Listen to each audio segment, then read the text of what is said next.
top of the mountain. I'm Hope, your official Snowshoe Mountain snow reporter. We've gotten a whopping 36 inches of snow from Winter Storm Jonas in the past 48 hours, and today it's the most beautiful bluebird day.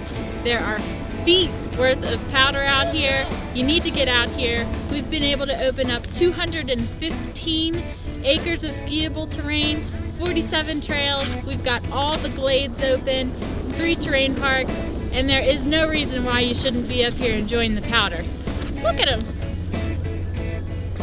The mountain's calling.